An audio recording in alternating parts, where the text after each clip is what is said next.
പാട്ടുകളുടെ ലിറിക്സ് ഏറ്റവും കൂടുതൽ അറിയുന്നത് ആർക്കാണ്? വരികൾ.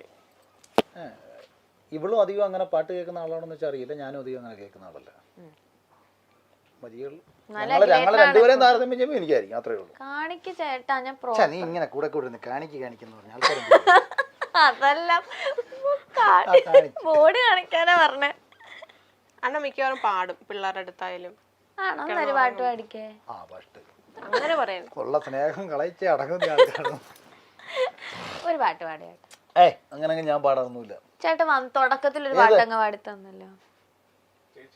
ഞാൻ അങ്ങനൊന്നും പാട്ടൊന്നും പാടാറൊന്നുമില്ല. പിന്നെ നമ്മള് ഫ്രണ്ട്സിന്റെ കൂടെ ഇരിക്കുമ്പോഴത്തേക്ക് എന്തെങ്കിലുമൊക്കെ. ചേച്ചിന് മുഖത്ത് നോക്കി ഒരു പാട്ട് പാടിക്കേ ചേച്ചിയുടെ. മനോഹരി മനോരഥത്തിൽ മലരോടു മലർത്തൂകും മണിമഞ്ചത്തേരിൽ മയങ്ങുന്ന മണിവർണ്ണനാരോ ആരാധകനാണോ ഈ ആരാധകനാണോ. കണ്ണടച്ചാ പാടിയ നോക്കാതാ പാടിയ നോക്കിക്കഴിഞ്ഞാൽ അങ്ങനെ പാടാൻ പറ്റും. അടിപൊളി. നോക്കിക്കഴിഞ്ഞാൽ പാട്ട് മാറ്റിട്ട് വരും.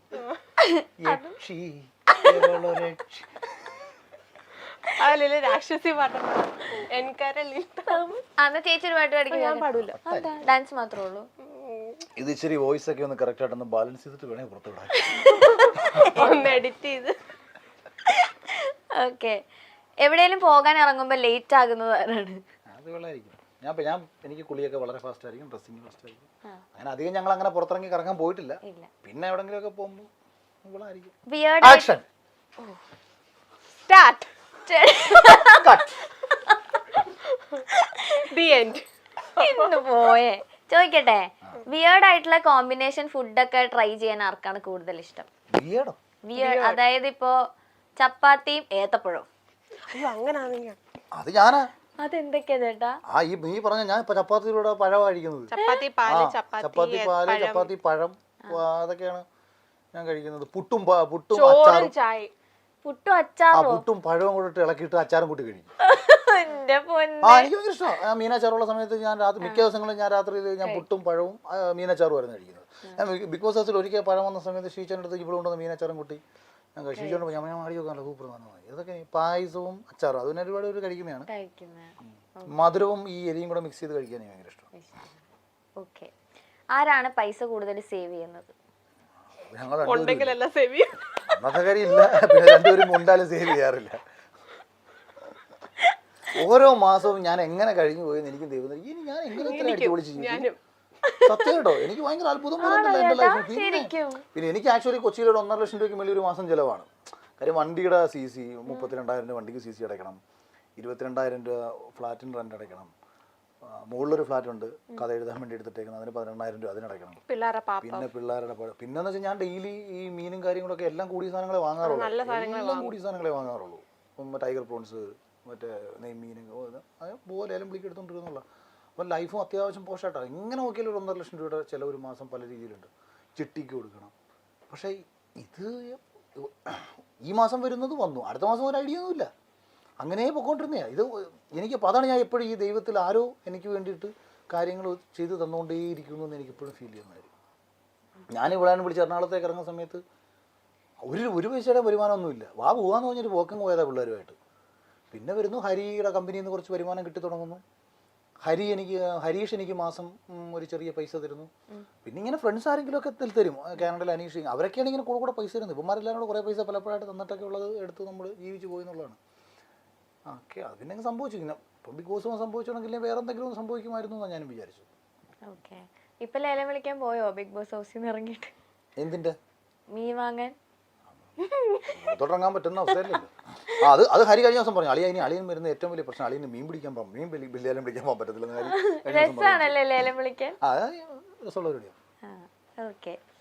ഓവർ തിങ്കിങ് കൂടുതൽ ആർക്കാണ്? എനിക്കായിരിക്കും. പക്ഷെ അത് പോസിറ്റീവായിട്ടുള്ള കാര്യങ്ങൾക്കാണ്.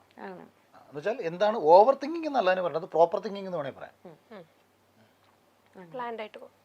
പ്ലാനിങ് ബിഗ് ബോസിനകത്ത് ഉള്ളതാണ്. പ്ലാനിങ് എനിക്ക് ലൈഫിനകത്ത് എല്ലാ കാര്യങ്ങളും ഉണ്ടാവും. നമ്മൾ ഈ സംസാരിച്ചുകൊണ്ടിരിക്കുമ്പോൾ ഞാൻ പറയുന്നത് നിങ്ങൾ എഡിറ്റർ എന്ത് ചിന്തിക്കുന്നു, ഇതിൽ ഏത് കട്ട് ചെയ്ത് പോകുന്നു, ഏത് എങ്ങനെ പോകുന്നു, അതിന് ഏത് ടാഗ് ലൈൻ വരുമെന്ന് എനിക്ക് കൃത്യമായിട്ട് അറിയാം. കേട്ടല്ലോ എന്റെ അണ്ണൻ പറയേ. എനിക്കറിയാം. കാര്യം ഒരു പക്ഷേ ഞാൻ ചിന്തിക്കുന്ന ഏറ്റവും ബെസ്റ്റ് ടാഗ് ലൈൻ നിങ്ങൾ കണ്ടുപിടിക്കില്ല എന്നുള്ളതേ ഉള്ളൂ. പക്ഷെ നിങ്ങൾ കണ്ടുപിടിക്കാൻ പോകുന്ന എല്ലാ ടാഗ് ലൈനും എനിക്കറിയാം. ഞാൻ പറയുമ്പോൾ തന്നെ എനിക്കറിയാം ഇത് ടാഗ് ലൈൻ. എനിക്കത് മനസ്സിലാവും. അത് പണ്ട് ഞാൻ ഫേസ്ബുക്കിൽ എഴുതുമ്പോഴും എനിക്കറിയാം. ഞാൻ ഫേസ്ബുക്കിൽ റൈറ്റപ്സ് ഞാൻ എഴുതി വരുമ്പോൾ ഞാൻ എഴുതുന്ന എഴുത്തിൽ എന്തൊക്കെ ചോദ്യങ്ങൾ വരുമെന്ന് എനിക്കറിയാം. ആ ചോദ്യങ്ങൾക്കെല്ലാം ഉത്തരം കൊടുക്കാനുള്ള അറിവ് എനിക്കുണ്ടായിരിക്കണം. അഥവാ ഞാൻ എഴുതി വരുന്നതിൽ ഒരു മറുചോദ്യം വന്നത് ബ്ലോക്ക് ആവുന്നുണ്ടെങ്കിൽ ഞാൻ എഴുത്തിനെ ആ ഉത്തരത്തിലൂടെ തന്നെ ഞാൻ കറക്കി വളച്ചെഴുതും. അപ്പോൾ ആ ചോദ്യം ചോദിക്കുന്നതിന് തന്നെ അത് എൻ്റെ എഴുത്തിൽ ഉത്തരം ഉണ്ടായിരിക്കും. അങ്ങനെ ഞാൻ എഴുതും. അത് മുമ്പും അങ്ങനെ തന്നെയാണ്. കൂടുതൽ നേരം ഫോണിൽ കുത്തുന്നത് ആരാണ്? ഞാനോ? ഫോണൊക്കെ അങ്ങോട്ടും ഇങ്ങോട്ടും നോക്കാറുണ്ട് രണ്ടുപേരും? എന്റെ ഫോൺ കൂടെ വിളിച്ചുമ്പോ എടുത്ത് നോക്കും. പക്ഷെ ഒന്നും അതിനകത്തൊന്നും കിട്ടാനില്ല. ഞാൻ നോക്കിയപ്പോഴത്തേക്കുണ്ട് ഒരു പെണ്ണ് ഇപ്പോഴൊന്നുമില്ല സിനിമ എടുക്കുന്നത്. ഏതെങ്കിലും പെണ്ണുങ്ങൾക്ക് ആകെമാരുടെ അക്കൗണ്ടിൽ നിന്ന് മെസ്സേജ് വന്നിട്ടുണ്ടെങ്കിൽ ഞാനാണ് പരിപാടി. അതാ ഞാൻ കൊടുത്ത് മഴക്കുണ്ടാക്കും.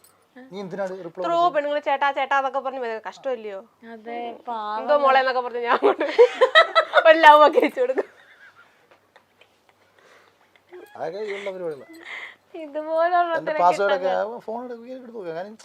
എനിക്ക് അതിനകത്ത് നമുക്ക് വിളിക്കാൻ എന്തെങ്കിലും ഉള്ളവർക്ക് ഒരു സാധനം എടുക്കുമ്പോൾ മടി വരേണ്ട കാര്യം.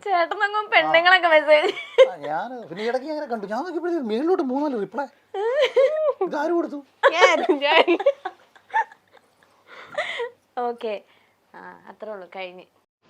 ബിഗ് ബോസ് മലയാളത്തിന്റെ ടൈറ്റിൽ വിന്നറെ നമുക്ക് എല്ലാവർക്കും അറിയാവുന്ന ആളാണ് അഖിൽ മാരാർ. ബിഗ് ബോസിലേക്ക് മത്സരിക്കാനേ വരത്തില്ല എന്ന് പറഞ്ഞ അഖിൽ മാരാർ ബിഗ് ബോസിലെത്തുകയും അടിപൊളിയായിട്ട് മത്സരിക്കുകയും പിന്നീട് ആ ട്രോഫി കൊണ്ടങ്ങ് പോവുകയും ചെയ്തിട്ടുണ്ട്. 2021 ഒരു താത്വിക അവലോകനം എന്ന സിനിമയിലൂടെയാണ് അഖിൽ മാരാർ സ്വതന്ത്ര സംവിധായകനായി മാറിയത്. ഒരു താത്വിക അവലോകനം എന്ന സിനിമയുടെ കഥ, തിരക്കഥ, സംഭാഷണം എന്നിവ നിർവഹിച്ചതും അഖിൽ തന്നെയായിരുന്നു. എഴുത്തുകാരൻ കൂടിയായ അഖിൽ അവശേഷിപ്പുകൾ എന്നൊരു പുസ്തകം എഴുതിയിട്ടുണ്ട്. സിനിമയോടുള്ള അതിയായ മോഹം കൊണ്ടാണ് അഖിൽ സിനിമയ്ക്ക് പിന്നാലെ സഞ്ചരിച്ചു തുടങ്ങിയത്. ബിഗ് ബോസ് മലയാളം സീസൺ 5 ഭാഗമായ ശേഷമാണ് കുടുംബ പ്രേക്ഷകരെ അടക്കം അഖിൽ ആരാധകരായി ലഭിച്ചു തുടങ്ങിയത്. സീസൺ 5 ടൈറ്റിൽ വിന്നറും അഖിൽ തന്നെയായിരുന്നു. സീസൺ 5 ഏറ്റവും കൂടുതൽ വൈറലായ എപ്പിസോഡ് അഖിലിന്റെ ഭാര്യയും മക്കളും ബിഗ് ബോസ് ഹൗസിൽ എത്തിയ ദിവസത്തിലേതാണ്. പിന്നീട് സോഷ്യൽ മീഡിയയിലെ ഓരോ കാര്യത്തിനോടും പ്രതികരിച്ച് അഖിൽ മാരാറും രംഗത്തെത്തിയിട്ടുണ്ട്. ഇപ്പോൾ അഖിലിന്റെയും ഭാര്യ രാജലക്ഷ്മിയുടെയും ഒരു വീഡിയോ ആണ് വൈറലാകുന്നത്. ബിഗ് ബോസിൽ അഖിൽ മത്സരിക്കുന്ന സമയത്ത് ഇരുവരും പിരിയുകയാണ് എന്ന രീതിയിലൊക്കെ നിരവധി വീഡിയോകളും പുറത്തു വന്നിരുന്നു.